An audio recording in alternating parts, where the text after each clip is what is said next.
A mother just stood up in a Georgia courtroom and accused her own son of murder to save herself from a life sentence. But what Melody Farris didn't know was that the jury had already heard enough evidence to destroy her lies forever. This is the story of the burn pile murder that tore apart one of Georgia's wealthiest families. But here's what you do not know about this case. When investigators first arrived at the Cherokee County crime scene in July 2018, they thought they were dealing with an accidental death. A prominent Atlanta attorney had seemingly died in a tragic fire on his sprawling 10-acre estate. What they discovered next would launch one of Georgia's most twisted murder investigations. The story begins with a shocking 911 call. Scott Farris, a 6'8", 280-pound Army veteran, called police on July 5, 2018, reporting he'd found human remains in a burn pile on his family's property.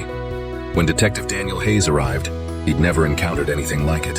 Here's where this gets absolutely mind-blowing.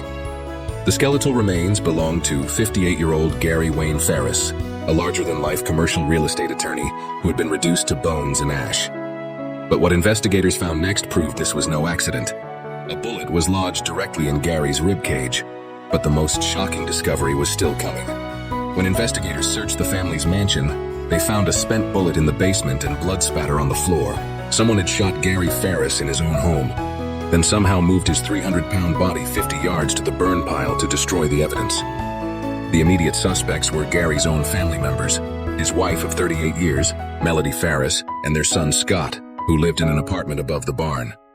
But what investigators didn't know was that this family was harboring secrets that would shock even seasoned detectives. The twist that came next will blow your mind. When Detective Hayes interviewed Melody, she claimed the last time she saw Gary alive was during dinner on July 3, 2018. She said Gary went down to his basement bedroom and she never saw him again. But what she didn't tell investigators was the real reason their marriage had been falling apart. Here's where it gets really crazy. Melody Farris had been living a double life. While playing the devoted wife, she had been conducting a secret affair with Roy Rusty Barton. They would meet at hotels, spending entire days together. But this wasn't just a casual fling. Melody was using multiple burner phones to communicate with her lover. But here's what investigators discovered that changed everything. Cell phone tower data revealed that Gary's phone made its final communication on July 4, 2018 at 6:24 p.m. The phone's location data showed it moving from the house to the burn pile and back after Gary was already dead. And here's the kicker. Melody was the only person home during that time frame. The forensic breakthrough came from digital evidence. Experts extracted data revealing a marriage in complete financial crisis. Gary was controlling the family money with an iron fist, refusing to give Melody money directly, and instead supporting their 4 adult children. For a woman accustomed to wealth, this created a motive for murder. Here's where this story takes its most dramatic turn. The gun used to kill Gary was never found, but investigators made a crucial connection. Melody's second cousin came forward in October 2024 to report that her .38 special handgun had gone missing in 2014. She had never reported it missing until she heard testimony about the murder weapon. But the most devastating evidence was still coming. Investigators obtained recorded jailhouse phone calls between Melody and lover Rusty Barton. These conversations revealed a woman desperately trying to coordinate her story. But Rusty's internet search history was even more damning. He had searched, "If police have a cell phone number, can they get all your text messages?" Here's what makes this case absolutely insane. When the trial began in October 2024, 6 years after Gary's murder, Melody's defense team made a shocking decision. Instead of maintaining her innocence, they pointed the finger directly at her own son, Scott, arguing he was more physically capable of moving Gary's 300-pound body. But the family drama that unfolded in that Cherokee County courtroom was unlike anything anyone had seen. 3 of Gary and Melody's 4 children, Chris, Scott, and Emily, took the stand to testify against their own mother. They told the jury they believed Melody was the killer. Only their youngest daughter, Amanda, stood by Melody's side. The most shocking testimony came from Amanda, who revealed that Scott was the only family member with guns and had displayed aggression after military service.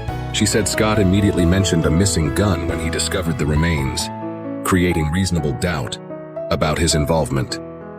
Here's where the prosecution's case became bulletproof. They called 36 witnesses and introduced over 2,200 pieces of evidence, including digital evidence from cell phone extractions, tower records, and Google search histories. The timeline they constructed using Gary's own cell phone data was unbreakable. But what happened during jury deliberations will blow your mind. After 3 days, the jury sent a note saying they were deadlocked.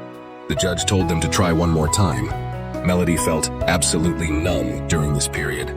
But what the jury decided next would seal her fate forever. The verdict shocked everyone.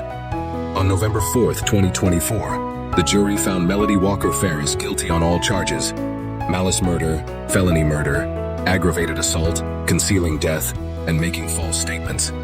The woman who had maintained innocence for 6 years was now facing life in prison. But here's what makes this story truly extraordinary.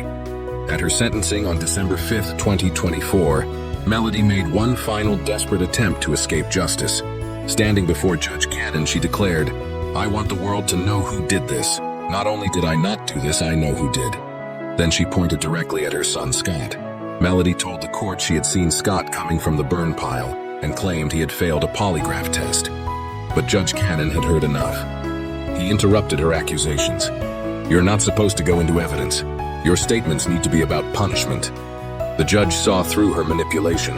The sentence was swift and final. Judge Cannon sentenced Melody to life in prison with parole possible after 30 years.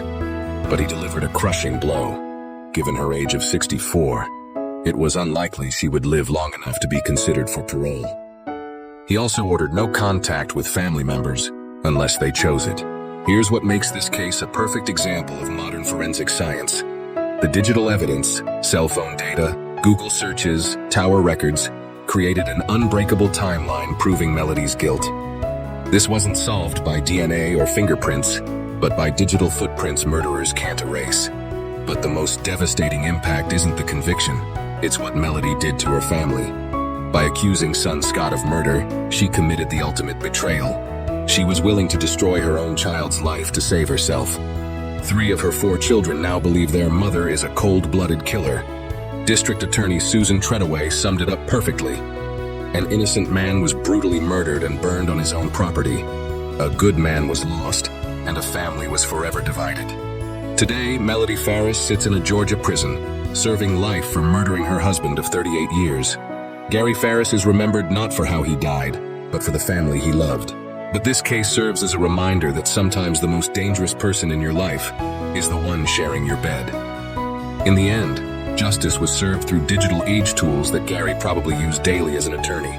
His own cell phone data helped convict his killer. A final act of justice from beyond the grave in one of Georgia's most shocking murder cases.